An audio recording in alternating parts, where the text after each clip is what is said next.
टेम्पोरेरीली modern politics में reality से बचने का तरीका मीडिया है। मीडिया को आप 6 महीने, 1 साल, 2 साल, 3 साल मीडिया के थ्रू आप सच्चाई को दबा सकते हो, छुपा सकते हो, मगर जब वो सच्चाई युवा के पेट तक पहुंचती है, युवा के माता पिता के पेट तक पहुंचती है, तो फिर मीडिया उसको नहीं संभाल पाता है। पिछले 2-3 साल मीडिया ने सच्चाई को छुपाया है। हमारे इंस्टीट्यूशंस ने, मीडिया ने, बीजेपी के नेताओं ने, आरएसएस ने सच्चाई को छुपा के रखा है। अब आस्ते हंसते सच्चाई बाहर निकलेगी। वही हुआ है श्रीलंका में। श्रीलंका में सच्चाई बाहर आ गई, हिंदुस्तान में सच्चाई बाहर आएगी। फर्क क्या है? हिंदुस्तान को बांटा भी गया है। हिंदुस्तान में अलग अलग ग्रुप्स बना दिया। पहले ये एक देश हुआ करता था, अब अलग अलग देश के अंदर अलग अलग देश बना दिया है। एक इन लोगों का देश, दूसरा इन लोगों का देश, तीसरा इन लोगों का देश, और इन सबको एक दूसरे से लड़ाया जाता है।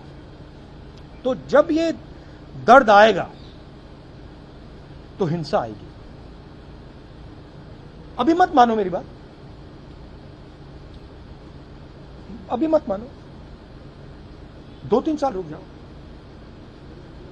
सत्ता पक्ष ये कह रहा है कि ये जो इलेक्टोरल मैंडेट है वो एक तरह से उनको इस बात का मैंडेट देता है जो पॉलिसी सरकार लेके आ रही है, या पेट्रोल, डीजल, एलपीजी।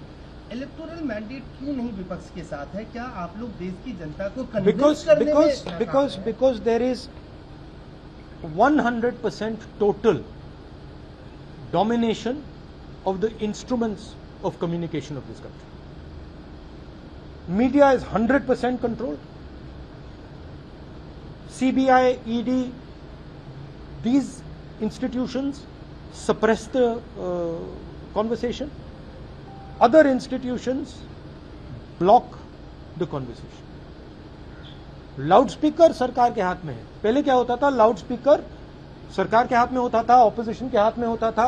कभी समाजवादी के पास चला जाता था, कभी कांग्रेस के पास चला जाता था, कभी बीजेपी के पास, बीएसपी के पास। अब क्या है?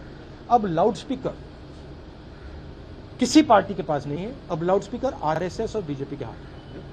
राहुल जी, नहीं तो मेरा तो जवाब क्या है? जवाब यह है कि इस कंट्रोल को बाईपास कैसे किया जाए। और आप देखना, जब सच्चाई लोगों को पेट में लगेगी तो ये आपका जो एम्पलीफायर है, लाउड स्पीकर है, ये फेल हो जाएगा। विपक्ष को, बिल्कुल विपक्ष को, जो भी आरएसएस और नरेंद्र मोदी जी के खिलाफ हैं, उन सबको एक साथ आना चाहिए।